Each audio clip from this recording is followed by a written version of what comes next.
വടക്കാഞ്ചേരി പീഡന കേസിൽ ആരോപണ വിധേയനായ നഗരസഭാ കൌൺസിലർ ജയന്തിനെ സിപിഎം പ്രാഥമിക അംഗത്വത്തിൽ നിന്ന് സസ്പെൻഡ് ചെയ്തു. സിപിഎം തൃശൂർ ജില്ലാ സെക്രട്ടേറിയറ്റ് യോഗത്തിലാണ് നടപടി. ജയന്തിനൊപ്പം ആരോപണ വിധേയനായി ബിനീഷിനെയും സസ്പെൻഡ് ചെയ്തിരിക്കുകയാണ്. CPIM നടത്തിയ പ്രാഥമിക അന്വേഷണത്തിൽ കൌൺസിലർ ജയന്തൻ ഉൾപ്പെടെയുള്ളവർക്ക് സംഭവത്തിൽ പങ്കുള്ളതായി കണ്ടെത്തിയിട്ടില്ല. എങ്കിലും അന്വേഷണ വിധേയമായി ജയന്തനെ പാർട്ടിയിൽ നിന്ന് മാറ്റി നിർത്താൻ വടക്കാഞ്ചേരി ഏരിയ കമ്മിറ്റി ശുപാർശ ചെയ്തിരുന്നു. തുടർന്ന് CPIM തൃശൂർ ജില്ലാ സെക്രട്ടേറിയറ്റ് യോഗത്തിലാണ് ജയന്തനെ സസ്പെൻഡ് ചെയ്യാൻ തീരുമാനമെടുത്തത്. ജയന്തനൊപ്പം ആരോപണ വിധേയനായ ബിനീഷിനെയും പ്രാഥമിക അംഗത്വത്തിൽ നിന്ന് സസ്പെൻഡ് ചെയ്തിട്ടുണ്ട്. ജയന്തനെ പാർട്ടിയുടെ പ്രാഥമിക അംഗത്വത്തിൽ നിന്നും സസ്പെൻഡ് ചെയ്യാനും അതോടൊപ്പം തന്നെ വിനീഷ് എന്ന് പറയുന്ന ഒരു പാർട്ടി അംഗവും പെൺകുട്ടി ആരോപണം ഉന്നയിച്ചിട്ടുണ്ട്. ബിനീഷിനെയും പ്രാഥമിക അംഗത്വത്തിൽ നിന്നും മാറ്റി നിർത്താനും അന്വേഷണം നടത്താനും തീരുമാനിച്ചു. ഇക്കാര്യത്തിൽ സമഗ്രമായ അന്വേഷണം നടത്തും. കുറ്റക്കാരാണെന്ന് കണ്ടെത്തിയാൽ ശക്തമായ നടപടി ഉണ്ടാവും. പാർട്ടി അംഗത്വം നഷ്ടമായെങ്കിലും ജയന്തന് കൌൺസിലറായി തുടരാം. കുറ്റവാളി എത്ര വലിയവനായാലും നടപടിയെടുക്കാൻ CPIM മടിക്കില്ല. നിരപരാധികളെ ശിക്ഷിക്കാതിരിക്കാനും ജാഗ്രത പുലർത്തും. പാർട്ടിയെ തകർക്കാനുള്ള നീക്കത്തിന്റെ ഭാഗമായാകാം ആരോപണമുണ്ടായതെന്ന സംശയമുണ്ട്. വീട്ടമ്മയ്ക്കെതിരെ ഭർത്താവിന്റെ കുടുംബത്തിന് പരാതിയുണ്ടെന്നും രാധാകൃഷ്ണൻ പറഞ്ഞു.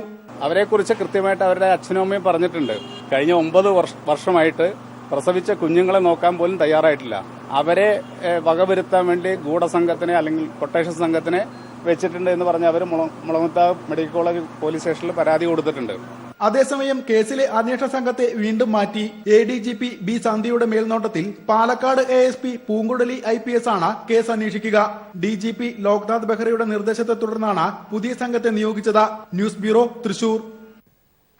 വടക്കാഞ്ചേരി പീഡനത്തിൽ പോലീസിന് വീഴ്ച പറ്റിയോ എന്ന് അന്വേഷിക്കാൻ DGP ലോക്നാഥ് ബെഹ്റ ഉത്തരവിട്ടു. അന്വേഷണത്തിന് ശേഷമേ ആർക്കെങ്കിലുമെതിരെ നടപടി ഉണ്ടാകൂ എന്നും DGP പറഞ്ഞു. IG Thrissur range is making all arrangements. And in fact, we have already started the investigation. So that is one. Second part is that relating to allegations against the police, their conduct. So that is again another inquiry has been ordered. So that will be also conducted. Vadakkanchery പീഡനത്തിൽ കുറ്റവാളികൾക്കെതിരെ മുഖം നോക്കാതെ നടപടിയെടുക്കുമെന്ന് മന്ത്രി AK ബാലൻ. പ്രതികൾ CPMകാരായാലും സംരക്ഷിക്കില്ലെന്നും മന്ത്രി നിയമസഭയിൽ വ്യക്തമാക്കി. പ്രതിപക്ഷത്തിന്റെ അടിയന്തര പ്രമേയ നോട്ടീസിന് മുഖ്യമന്ത്രിക്ക് വേണ്ടി മറുപടി പറയുകയായിരുന്നു AK ബാലൻ. പ്രതികൾക്ക് സർക്കാർ രാഷ്ട്രീയ സംരക്ഷണം നൽകുകയാണെന്ന് ആരോപിച്ച പ്രതിപക്ഷം അടിയന്തര പ്രമേയത്തിന് അനുമതി നിഷേധിച്ചതിൽ പ്രതിഷേധിച്ച് സഭയിൽ നിന്ന് ഇറങ്ങിപ്പോയി. സംസ്ഥാനത്ത് സ്ത്രീകൾക്കെതിരായ അതിക്രമങ്ങൾ വർദ്ധിക്കുന്നുവെന്നും ഇത് സഭ നിർത്തിവെച്ച് ചർച്ച ചെയ്യണമെന്നും ആവശ്യപ്പെട്ട് പ്രതിപക്ഷത്തു നിന്നും അനിലക്കരയാണ് അടിയന്തര പ്രമേയത്തിന് അനുമതി തേടിയത്. വടക്കാഞ്ചേരിയിലേതുൾപ്പെടെ സ്ത്രീകൾക്കെതിരായ അതിക്രമങ്ങളിൽ അടുത്തിടെ രജിസ്റ്റർ ചെയ്ത 5 കേസുകളിലും ജാഗ്രതയോടെയുള്ള അന്വേഷണം നടക്കുന്നതായി മുഖ്യമന്ത്രിക്ക് വേണ്ടി മന്ത്രി AK ബാലൻ പറഞ്ഞു. വടക്കാഞ്ചേരി കേസ് ഗുരുവായൂർ ACP അന്വേഷിച്ചു വരികയാണെന്നും അദ്ദേഹം വ്യക്തമാക്കി. എന്നാൽ യുവതി നേരത്തെ മുഖ്യമന്ത്രിക്ക് പരാതി നൽകിയിട്ടും നടപടിയുണ്ടായില്ലെന്നാരോപിച്ച അനിലക്കരെ ADGPയെ കൊണ്ട് കേസ് അന്വേഷിപ്പിക്കണമെന്നും ആവശ്യപ്പെട്ടു. അനിലക്കരയ്ക്ക് പരാതികൾ ACPയോട് നേരിട്ട് പറയാമെന്ന് മന്ത്രി AK ബാലൻ. മന്ത്രിയുടെ പരാമർശം സാമാന്യ മര്യാദയ്ക്ക് നിരക്കാത്തതാണെന്ന് ആരോപിച്ച് പ്രതിപക്ഷം പ്രതിഷേധിച്ചതിനെ തുടർന്ന് മന്ത്രി പരാമർശം പിൻവലിച്ചു. വടക്കാഞ്ചേരി കേസിൽ പ്രതികൾ ആരായാലും മുഖം നോക്കാതെ നടപടിയെടുക്കുമെന്നും CPIMകാരായാലും സംരക്ഷണമുണ്ടാവില്ലെന്നും മന്ത്രി വ്യക്തമാക്കി. ഞങ്ങളുടെ പാർട്ടിയിൽപ്പെട്ട ഏതെങ്കിലും ഒരാളാണെങ്കിൽ ഉപ്പ് തിന്നവനെ കൊണ്ട് ഞങ്ങൾ വെള്ളം കുടിപ്പിക്കുമെന്ന് മാത്രമല്ല, നിയമത്തിന്റെ മുമ്പിൽ കൊണ്ടുവന്ന് X or Y ആരാണ് ഇതിന് നേതൃത്വം കൊടുക്കുന്നത് അവർക്ക് പൊതുസമൂഹത്തിൽ ഒരു സ്ഥാനവും ഉണ്ടാകില്ല. മന്ത്രിയുടെ വിശദീകരണത്തിന്റെ അടിസ്ഥാനത്തിൽ സ്പീക്കർ അടിയന്തര പ്രമേയത്തിന് അനുമതി നിഷേധിച്ചു. പ്രതികൾക്ക് സർക്കാർ രാഷ്ട്രീയ സംരക്ഷണം നൽകുകയാണെന്ന് പ്രതിപക്ഷ നേതാവ് രമേശ് ചെന്നിത്തല ആരോപിച്ചു. സാർ, അതെല്ലാം CPMന്റെ നേതാക്കന്മാരാണ് എന്നുള്ളത് കൊണ്ട് അവർക്കിപ്പോ രാഷ്ട്രീയ സംരക്ഷണം ലഭിക്കുകയാണ്. സാർ, പേരാമംഗലം CIക്കെതിരെ എന്തുകൊണ്ട് നടപടിയെടുക്കുന്നില്ലെന്നും അദ്ദേഹം ചോദിച്ചു. അടിയന്തര പ്രമേയത്തിന് അനുമതി നിഷേധിച്ചതിൽ പ്രതിഷേധിച്ച് പ്രതിപക്ഷം സഭയിൽ നിന്നും ഇറങ്ങിപ്പോയി. നിയമസഭയിൽ നിന്നും ജിതിൻ ചന്ദ്രൻ. സക്കീർ ഹുസൈനെ CPM കളമശ്ശേരി ഏരിയ സെക്രട്ടറി സ്ഥാനത്ത് നിന്ന് നീക്കി. ജില്ലാ സെക്രട്ടേറിയറ്റ് അംഗം TK മോഹനന് പകരം ചുമതല നൽകി. കള്ളപ്രചരണങ്ങളെ ഒറ്റക്കെട്ടായി പ്രതിരോധിക്കുമെന്നും അന്വേഷണം പൂർത്തിയാകും വരെ സക്കീർ ഹുസൈനെ ചുമതലയിൽ നിന്ന് മാറ്റി നിർത്തുന്നുവെന്നും P രാജീവ് പറഞ്ഞു. വ്യവസായിയെ തട്ടിക്കൊണ്ടുപോയി ഭീഷണിപ്പെടുത്തിയെന്ന സക്കീർ ഹുസൈനെതിരായ പരാതി വിശദമായി ചർച്ച ചെയ്ത ശേഷമാണ് അന്വേഷണം പൂർത്തിയാക്കുന്നതുവരെ കളമശ്ശേരി ഏരിയ സെക്രട്ടറി സ്ഥാനത്ത് നിന്ന് സക്കീർ ഹുസൈനെ മാറ്റി നിർത്താൻ ജില്ലാ സെക്രട്ടേറിയറ്റ് യോഗം ഏകകണ്ഠമായി തീരുമാനിച്ചത്. പാർട്ടി ജില്ലാ സെക്രട്ടേറിയറ്റ് അംഗം TK മോഹന് പകരം ചുമതല നൽകി. സമഗ്ര അന്വേഷണം നടത്തുന്നതിനായി പരാതി സംസ്ഥാന സെക്രട്ടേറിയറ്റിന്റെ പരിഗണനയ്ക്ക് വിട്ടതായും ജില്ലാ സെക്രട്ടറി P രാജീവ് പറഞ്ഞു. 2 ദിവസം മുമ്പാണ് സംസ്ഥാന കമ്മിറ്റിക്ക് പരാതി ലഭിച്ചത്. അതിന്റെ കോപ്പി ഞങ്ങൾ ചർച്ച ചെയ്തു. അപ്പോൾ അതിൻ്റെ അടിസ്ഥാനത്തിൽ സമഗ്രമായൊരു അന്വേഷണം നടത്താൻ സംസ്ഥാന സെക്രട്ടേറിയറ്റിനോട് ജില്ലാ സെക്രട്ടേറിയറ്റ് അഭ്യർത്ഥിച്ചിട്ടുണ്ട്. അന്വേഷണം നടക്കുന്നത് വരെ ഏരിയ സെക്രട്ടറി സ്ഥാനത്ത് നിന്ന് സഖാവ് സക്കീർ ഹുസൈൻ മാറി നിൽക്കണം എന്നാണ് ഞങ്ങൾ തീരുമാനിച്ചിട്ടുള്ളത്. അത് അന്വേഷണത്തിനും സഹായകരമായിരിക്കും. പിന്നെ അവിടുത്തെ പാർട്ടി പ്രവർത്തനങ്ങളും നിരന്തരം മുന്നോട്ട് കൊണ്ടുപോകാൻ ഈ സന്ദർഭത്തിൽ ആവശ്യമാണ്. കുറ്റം ചെയ്ത ഒരാളെയും പാർട്ടി സംരക്ഷിക്കില്ല. പാർട്ടിക്കെതിരായ പ്രചാരവേല ശക്തിപ്പെടുന്നുണ്ടെന്നും പാർട്ടിയെ ദുർബലപ്പെടുത്താൻ ശ്രമം നടക്കുന്നുണ്ടെന്നും പി രാജീവ് പറഞ്ഞു. News bureau, Kochi. യുവ വ്യവസായിയെ തട്ടിക്കൊണ്ടുപോയെന്ന കേസിൽ CPM നേതാവ് സക്കീർ ഹുസൈന്റെ ജാമ്യാപേക്ഷയെ കോടതിയിൽ ശക്തമായി എതിർത്ത സംസ്ഥാന സർക്കാർ. എന്നാൽ തനിക്കെതിരെയുള്ള പരാതി കെട്ടിച്ചമച്ചതാണെന്ന് ജാമ്യാപേക്ഷയിൽ സക്കീർ ഹുസൈൻ പറഞ്ഞു. മുൻകൂർ ജാമ്യാപേക്ഷയിൽ എറണാകുളം പ്രിൻസിപ്പൽ സെഷൻസ് കോടതി നാളെ വിധി പറയും. സക്കീർ ഹുസൈൻ സമർപ്പിച്ച മുൻകൂർ ജാമ്യാപേക്ഷയെ സർക്കാർ കോടതിയിൽ ശക്തമായി എതിർത്തു. മുൻകൂർ ജാമ്യം അനുവദിക്കരുതെന്നും കൂടുതൽ അന്വേഷണങ്ങൾക്കായി സക്കീറിനെ കസ്റ്റഡിയിലെടുക്കേണ്ടതുണ്ടെന്നും പ്രോസിക്യൂഷൻ കോടതിയിൽ പറഞ്ഞു. സക്കീറിനെതിരെ 16 കേസുകൾ നിലവിലുണ്ട്. ഇതിലേറെയും രാഷ്ട്രീയ കേസുകളല്ലെന്നുമാണ് പ്രോസിക്യൂട്ടർ കോടതിയെ അറിയിച്ചത്. രാഷ്ട്രീയ നേതാവിന് ഗുണ്ടാബന്ധം എന്തിനെന്നും ജാമ്യാപേക്ഷയെ എതിർത്തുള്ള വാദത്തിനിടെ സർക്കാർ അഭിഭാഷകൻ ചോദിച്ചു. എന്നാൽ തനിക്കെതിരെയുള്ള പരാതി കെട്ടിച്ചമച്ചതാണെന്ന് ജാമ്യാപേക്ഷയിൽ സക്കീർ ഹുസൈൻ പറഞ്ഞു. രണ്ടുപേർ തമ്മിലുള്ള തർക്കം പരിഹരിക്കാൻ ശ്രമിക്കുക മാത്രമാണ് താൻ ചെയ്തത്. തട്ടിക്കൊണ്ടുപോയി ഭീഷണിപ്പെടുത്തിയെന്ന് മുഖ്യമന്ത്രിക്ക് നൽകിയ പരാതിയിൽ പരാതിക്കാരൻ പറഞ്ഞിരുന്നില്ലെന്ന് ജാമ്യാപേക്ഷയിൽ സക്കീർ ഹുസൈൻ ചൂണ്ടിക്കാട്ടി. 2 കോടതികളിലായി 2 കേസുകൾ നടക്കുന്നുണ്ട്. ഈ കേസുകളിലൊന്നും തന്റെ പേരില്ല. ഈ സാഹചര്യത്തിൽ ബോധപൂർവം തന്റെ പേർ വലിച്ചിഴച്ചതാണ്. താൻ കുറ്റവാളിയല്ലെന്നും തനിക്ക് മുൻകൂർ ജാമ്യം അനുവദിക്കണമെന്നും സക്കീർ ഹുസൈൻ ജാമ്യാപേക്ഷയിൽ പറഞ്ഞു. ഇരുവിഭാഗത്തിന്റെയും വാദം പൂർണ്ണമായും കേട്ട ശേഷം കോടതി വിധി പറയാൻ നാളത്തേക്ക് മാറ്റി. News bureau, Kochi. വാർത്തകൾ തുടരുന്നു. ദുരിതാശ്വാസ സെൽ 1 മാസത്തിനകം പുനഃസംഘടിപ്പിക്കുമെന്ന് മുഖ്യമന്ത്രി. ദുരിതബാധിതരുടെ കടാശ്വാസ കാലാവധി ദീർഘിപ്പിക്കുമെന്നും അദ്ദേഹം കാസർഗോഡ് പറഞ്ഞു. ഇൻഡോസൾഫാൻ ദുരിതബാധിത കുടുംബങ്ങൾക്ക് വേണ്ടി സർക്കാർ ഒട്ടേറെ ദുരിതാശ്വാസ സമാശ്വാസ പദ്ധതികൾ നടപ്പിലാക്കി വരുന്നു. ഇത്തവണത്തെ ബജറ്റിൽ 10 കോടി രൂപയാണ് ഇതിനു വേണ്ടി നീക്കിവെച്ചിരിക്കുന്നത്. ദുരിതബാധിതരുടെ റവന്യൂ റിക്കവറിക്ക് മേലുള്ള മൊറട്ടോറിയം 1 വർഷത്തേക്ക് കൂടി വ്യാപിപ്പിച്ചിട്ടുണ്ട്. അഖിലേന്ത്യാ ജനാധിപത്യ മഹിളാ അസോസിയേഷൻ സംസ്ഥാന പ്രസിഡന്റായി സൂസൻ കോടിയെയും സെക്രട്ടറിയായി അഡ്വക്കേറ്റ് പി സതീദേവിയെയും കാഞ്ഞങ്ങാട് നടന്ന സംസ്ഥാന സമ്മേളനം തെരഞ്ഞെടുത്തു. CS സുജാതയാണ് treasurer. 100 അംഗ സംസ്ഥാന കമ്മിറ്റിയെയും തെരഞ്ഞെടുത്തു. അഖിലേന്ത്യാ ജനാധിപത്യ മഹിളാ അസോസിയേഷൻ സംസ്ഥാന കമ്മിറ്റിയുടെ സെക്രട്ടറിയായി ചുമതല വഹിച്ചു വരികയായിരുന്നു അഡ്വക്കേറ്റ് പി സതീദേവി. സെക്രട്ടറിയായിരുന്ന KK ശൈലജ മന്ത്രിയായതിനെ തുടർന്നാണ് സതീദേവി ചുമതലയേറ്റത്. കാഞ്ഞങ്ങാട് നടന്ന സംസ്ഥാന സമ്മേളനം സതീദേവിയെ സെക്രട്ടറിയായി തിരഞ്ഞെടുത്തു. കോഴിക്കോട്ട് അഭിഭാഷകയായ സതീദേവി മുൻ വടകര MP കൂടിയാണ്. 25 വർഷമായി മഹിളാ രംഗത്ത് പ്രവർത്തിച്ചു വരുന്ന സൂസൻ കോടി നിലവിൽ കേന്ദ്ര കമ്മിറ്റി അംഗമാണ്. കൊല്ലം കരുനാഗപ്പള്ളി സ്വദേശിനിയാണ്. മുൻ പഞ്ചായത്ത് പ്രസിഡന്റ് കൂടിയായ സൂസൻ കോടി. ട്രഷററായി തെരഞ്ഞെടുക്കപ്പെട്ട CS സുജാത ദീർഘകാലമായി സംഘടനാ നേതൃത്വത്തിൽ പ്രവർത്തിച്ചു വരുന്നു. മാവേലിക്കര മുൻ MP കൂടിയാണ് CS സുജാത. സംസ്ഥാന ഭാരവാഹികൾ 3 പേരും CPIM സംസ്ഥാന കമ്മിറ്റി അംഗങ്ങളാണ്. NK Radha, N Sukanya, KP വിജയ, സുബൈദ ഇസ്ഹാഖ്, PS ശൈല, രമാമോഹനൻ എന്നിവരെ വൈസ് പ്രസിഡന്റുമാരായും KP Sumathi, KS Saleeka, Meenambika, MV Sarala, E Padmavathi, Sabeeda Begum എന്നിവരെ ജോയിന്റ് സെക്രട്ടറിമാരായും സമ്മേളനം തെരഞ്ഞെടുത്തു. 101 അംഗങ്ങളടങ്ങുന്നതാണ് സംസ്ഥാന കമ്മിറ്റി. 14 പേരെ ഒഴിവാക്കിയും 22 പേരെ കൂട്ടിച്ചേർത്തുമാണ് സംസ്ഥാന സമിതി പുനഃസംഘടിപ്പിച്ചത്. ദേശീയ സമ്മേളനത്തിലേക്ക് 140 പ്രതിനിധികളെ സമ്മേളനം തെരഞ്ഞെടുത്തു.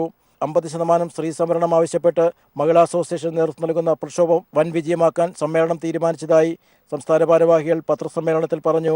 സംവരണത്തിലൂടെ മാത്രമേ ആ തുല്യത ഉറപ്പുവരുത്താൻ നിയമ നിർമ്മാണ വേദികളിൽ, തീരുമാനമെടുക്കുന്ന വേദികളിൽ സ്ത്രീകളുടെ പങ്കാളിത്തം ഉറപ്പുവരുത്തണമെങ്കിൽ സംവരണം കൂടിയേ തീരൂ എന്നുള്ള ഒരവസ്ഥ ഇന്നും നിലനിൽക്കുകയാണ്. ദേശീയ തലത്തിൽ ആരംഭിക്കുന്ന 4 ജാഥകളിലൊന്ന് ഡിസംബർ 1 കോയമ്പത്തൂരിൽ നിന്നും തുടങ്ങും. ഈ ജാഥകൾ ദേശീയ സമ്മേളനം നടക്കുന്ന ഭോപ്പാലിൽ സമാപിക്കും. News bureau, Kasaragod. വനിതകളുടെ ഉജ്ജ്വല റാലിയോടെ കാഞ്ഞങ്ങാട്ട് 3 ദിവസമായി നടന്നുവരുന്ന അഖിലേന്ത്യാ ജനാധിപത്യ മഹിളാ അസോസിയേഷന്റെ 11ാം സംസ്ഥാന സമ്മേളനം സമാപിച്ചു.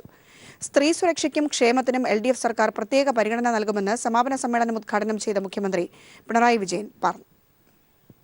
കാസർഗോഡ് ജില്ല കണ്ടിട്ടുള്ള ഏറ്റവും വലിയ സ്ത്രീ മുന്നേറ്റത്തിന്റെ വേദിയായി മാറി 3 ദിവസങ്ങളിലായി കാഞ്ഞങ്ങാട്ട് നടന്ന അഖിലേന്ത്യാ ജനാധിപത്യ മഹിളാ അസോസിയേഷൻ 11ാം സംസ്ഥാന സമ്മേളനം. സമ്മേളനത്തിന് സമാപനം കുറിച്ച് കാഞ്ഞങ്ങാട് നഗരത്തിൽ നടന്ന പ്രകടനത്തിലും പൊതുസമ്മേളനത്തിലും ആയിരക്കണക്കിന് സ്ത്രീകൾ അണിനിരന്നു. വനിതാ വളണ്ടിയർമാരുടെ അകമ്പടിയോടെ നോർത്ത് കോട്ടച്ചേരിയിൽ നിന്നാണ് മഹാപ്രവാഹമായി മാറിയ പ്രകടനം തുടങ്ങിയത്.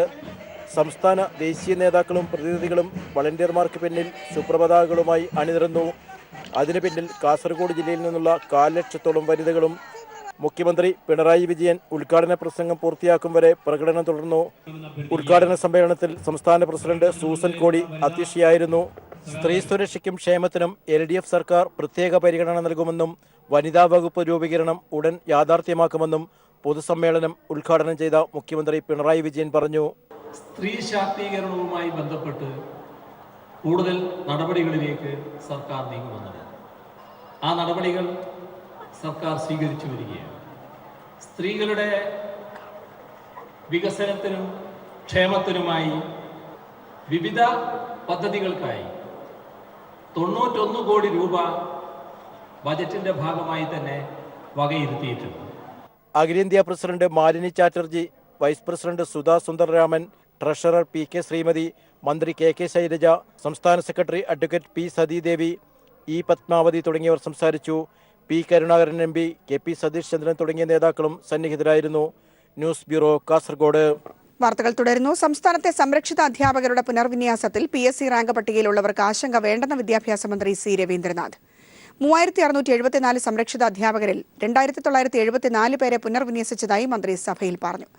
കോടതി ഉത്തരവുള്ളതിനാൽ നിലവിൽ പുനർവിന്യാസം നിർത്തിവച്ചിരിക്കുകയാണ്.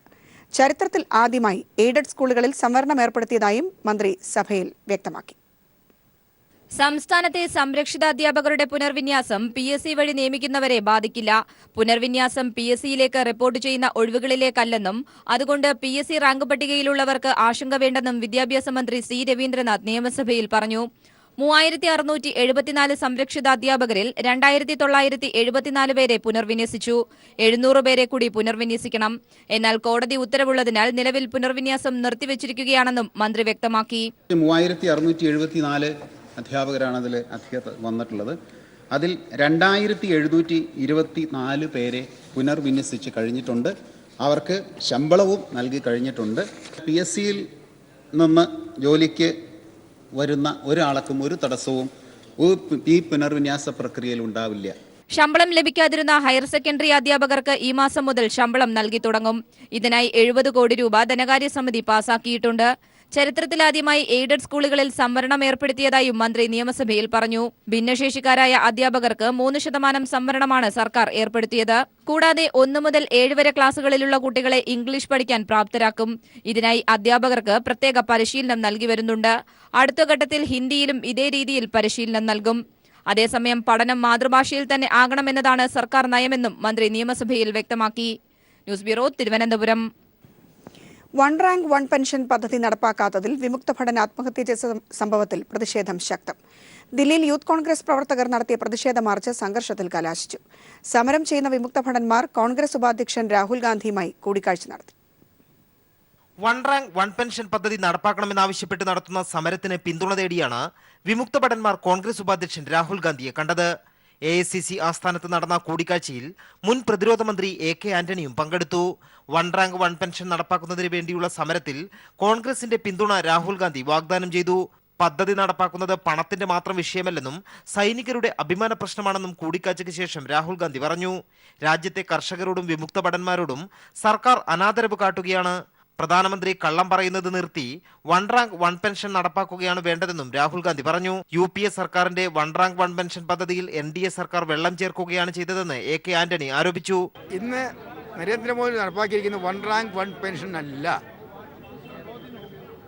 കേവലം ഒരു പെൻഷൻ വർധനവ് മാത്രമാണ്. UPA ഗവൺമെന്റ് പ്രഖ്യാപിച്ചത് 1 റാങ്ക് 1 പെൻഷനാണ്. കേന്ദ്ര സർക്കാരിനെതിരെ ദില്ലിയിൽ യൂത്ത് കോൺഗ്രസ് നടത്തിയ പ്രതിഷേധ മാർച്ച് സംഘർഷത്തിൽ കലാശിച്ചു. സമരക്കാർക്ക് നേരെ പോലീസ് ജലപീരങ്കി പ്രയോഗിച്ചു. വിമുക്ത ഭടൻ ആത്മഹത്യ ചെയ്ത സംഭവത്തിൽ കോൺഗ്രസ് രാഷ്ട്രീയ മുതലെടുപ്പ് നടത്തുകയാണെന്ന് BJP ആരോപിക്കുമ്പോൾ 1 റാങ്ക് 1 പെൻഷൻ ആയുധമാക്കി സർക്കാരിനെതിരെയുള്ള പ്രക്ഷോഭം ശക്തിപ്പെടുത്താൻ തന്നെയാണ് കോൺഗ്രസിന്റെ തീരുമാനം. ദില്ലിയിലെ AICC ആസ്ഥാനത്ത് നിന്നും cameraman Rajeev കണ്ണാടിക്കൊപ്പം M Santhosh. സ്വരലയ Kairali Yesudas award സംഗീത സംവിധായകൻ വിദ്യാസാഗറിന്. സമഗ്ര സംഭാവന പുരസ്കാരം ഗാനരചയിതാവ് ശ്രീകുമാരൻ തമ്പിക്കും വിശിഷ്ട പുരസ്കാരം ജാവേദ് അക്തറിനും ലഭിക്കും. 1 ലക്ഷം രൂപയും പ്രശസ്തി പത്രവും അടങ്ങുന്നതാണ് പുരസ്കാരം. സ്വരലയെയും കൈരളി ടിവിയും സംയുക്തമായി ഗാനഗന്ധർവൻ KJ യേശുദാസിന്റെ നാമധേയത്തിൽ നൽകി വരുന്ന പുരസ്കാരം 17ാം വർഷത്തിലേക്ക് കടന്നു. മുൻ സാംസ്കാരിക മന്ത്രി MA ബേബിയാണ് തിരുവനന്തപുരത്ത് ഈ വർഷത്തെ പുരസ്കാരങ്ങൾ പ്രഖ്യാപിച്ചത്. പ്രശസ്ത സംഗീത സംവിധായകൻ വിദ്യാസാഗറിനാണ് ഈ വർഷത്തെ സ്വരലയ കൈരളി യേശുദാസ് പുരസ്കാരം. ഇതോടൊപ്പം 2 പുരസ്കാരങ്ങൾ കൂടിയുണ്ട്. സമഗ്ര സംഭാവന പുരസ്കാരമാണ്. ബഹുമുഖ പ്രതിഭയാണ് ശ്രീകുമാരൻ തമ്പി. കവി എന്ന നിലയിലും ഗാനരചയിതാവ് എന്ന നിലയിലും ജാവേദ് അക്തർക്കാണ് വിശിഷ്ട സംഭാവനയ്ക്കുള്ള പുരസ്കാരം. 1/4 നൂറ്റാണ്ടിലേറെയായി സിനിമാ സംഗീതത്തിലെ സജീവ സാന്നിധ്യമായ വിദ്യാസാഗർ മലയാളിയുടെ മെലഡി സുഗന്ധം ചാലിച്ചു ചേർത്ത ഈണങ്ങളുടെ ശില്പിയാണെന്ന് ജൂറി വിലയിരുത്തി. മലയാള സിനിമയിൽ സുവർണ ജൂബിലി പിന്നിടുന്ന ഭാവഗാനങ്ങളുടെ രാജശില്പിയാണ് ശ്രീകുമാരൻ തമ്പി. ആ പ്രതിഭ ഇന്നും ഒളിമങ്ങാതെ പ്രകാശിക്കുന്നതായി ജൂറി അംഗങ്ങൾ അഭിപ്രായപ്പെട്ടു. കവി, ചലച്ചിത്ര സംവിധായകൻ, തിരക്കഥാകൃത്ത്, സംഗീത സംവിധായകൻ എന്നിങ്ങനെ ബഹുമുഖ പ്രതിഭ കൂടിയാണ് ശ്രീകുമാരൻ തമ്പി. ബോളിവുഡ് സംഗീതത്തിന് അതിന്റേതായ ഭംഗി നൽകിയ ഗാനരചയിതാവ് എന്ന നിലയ്ക്കാണ് ജാവേദ് അക്തറിന് വിശിഷ്ട പുരസ്കാരം നൽകുന്നത്.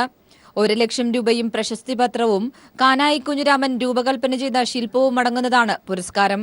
ജനുവരി അവസാനം തിരുവനന്തപുരത്ത് നടക്കുന്ന ഗന്ധർവസന്ധ്യയിൽ ഡോക്ടർ KJ യേശുദാസ് ആയിരിക്കും അവാർഡുകൾ സമ്മാനിക്കുക. MA ബേബി അധ്യക്ഷനായ ജൂറിയാണ് അവാർഡ് നിർണയിച്ചത്. വാർത്താസമ്മേളനത്തിൽ Kairali TV senior director Venkittaraman, Swaralaya general secretary EM Najeeb, Kairali TV programme director Somakumar, കവി പ്രഭാവർമ്മ, G രാജ്മോഹൻ, RS ബാബു എന്നിവരും പങ്കെടുത്തു. News bureau, Thiruvananthapuram. മമ്മൂട്ടിയുടെ സഹായത്താൽ വൃക്ക മാറ്റിവെക്കൽ ശസ്ത്രക്രിയയ്ക്ക് വിധേയനായ യുവാവിന് സാന്ത്വനമേകി മഹാനടന്റെ ഫോൺ വിളിയെത്തി. മമ്മൂട്ടി നേതൃത്വം നൽകുന്ന കെയർ ആൻഡ് ഷെയറിന്റെ സുഹൃതം പദ്ധതിയിൽ ഉൾപ്പെടുത്തി വൃക്ക മാറ്റിവെക്കൽ ശസ്ത്രക്രിയയ്ക്ക് വിധേയനായ വൈക്കം സ്വദേശി അഖിലിനെയാണ് മമ്മൂട്ടി ഫോണിൽ വിളിച്ച് ധൈര്യം പകർന്നത്. നിർധനരായ സോമൻ CG ദമ്പതികളുടെ ഏക മകൻ അഖിലിന്റെ ഇരുവൃക്കകളും തകരാറിലാവുകയും ശസ്ത്രക്രിയയ്ക്ക് പണമില്ലാതെ കഷ്ടപ്പെടുകയും ചെയ്യുന്ന അവസ്ഥയെക്കുറിച്ചറിഞ്ഞ മമ്മൂട്ടി യുവാവിന് തുണയാവുകയായിരുന്നു. മമ്മൂട്ടി നേതൃത്വം നൽകുന്ന കെയർ ആൻഡ് ഷെയറിന്റെ സുഹൃതം പദ്ധതിയിൽ ഉൾപ്പെടുത്തി കൊല്ലത്തെ സ്വകാര്യ ആശുപത്രിയിൽ കഴിഞ്ഞ ഓഗസ്റ്റ് 15-ന് അഖിലിന്റെ വൃക്ക മാറ്റിവെക്കൽ ശസ്ത്രക്രിയ വിജയകരമായി പൂർത്തിയാക്കുകയായിരുന്നു. ഒരാഴ്ച മുൻപ് ആശുപത്രി വിട്ട അഖിൽ തുടർ പരിശോധനകൾക്കായി കൊല്ലത്ത് വാടക വീട്ടിലാണ് താമസം. കഴിഞ്ഞ ദിവസം Swami Prakashananda, care and share MD father Thomas Kurian Marottippuzha, director Robert Kuriakose എന്നിവർ അഖിലിനെ സന്ദർശിച്ചിരുന്നു. ഈ സമയത്താണ് സാന്ത്വന വാക്കുകളുമായി അപ്രതീക്ഷിതമായി മമ്മൂട്ടിയുടെ ഫോൺ വിളിയെത്തുന്നത്.